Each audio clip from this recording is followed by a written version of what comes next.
nabonye urukundo rukundo rwanjye mukunda afata umwanzuro unkoreho ugende unyobore.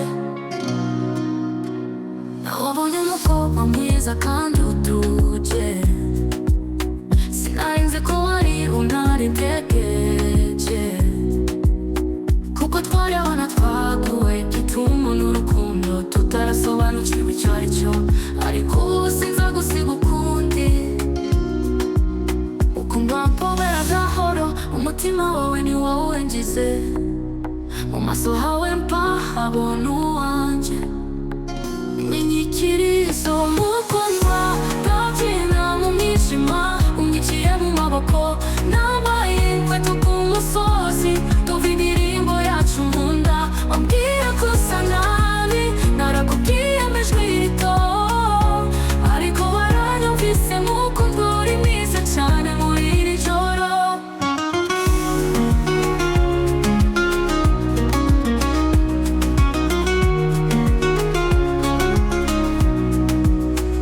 Nabonye umugore ukomeye kurusha ubusenzi, uhuriye n'inzozi zanjye, nifuza ko tuzabana iteka.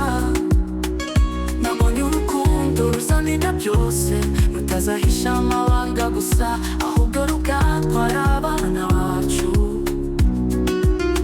Nubwo turi bato twarakundanye cyane, turwanya ingorane zose, ariko ndabizi tuzabigeraho. Mukundwa fata ukuboko kwanjye, wowe umugore wanjye, nzabona umugabo wawe, mbona hazaza hanjye mu maso hawe. Inyikirizo ya mukundwa ndabyina mu mwijima, unyiciye mu maboko nambaye inkweto ku musozi, tuva indirimbo yacu nkunda. Nabonye wambaye ikanzu usa neza cyane, sinakwikwiriye mukundwa wanjye, uri mwiza cyane muri iri joro.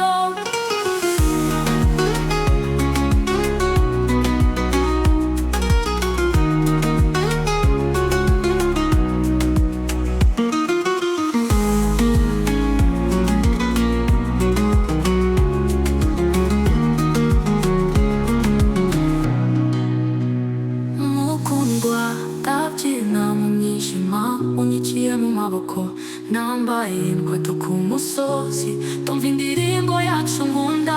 Nabonye wambaye ikanzu usa neza cyane, sinakwikwiriye mukundwa wanjye, uri mwiza cyane muri iri joro.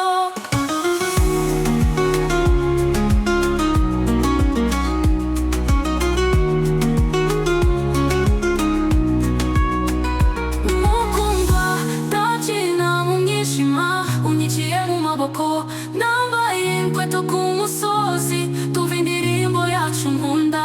Mfite icyizere ku byo mbona, ubumenye ko nahuye n'umumarayika w'ukuri, maze nawe usa neza, sinakwikwiriye, urasa neza muri iri joro.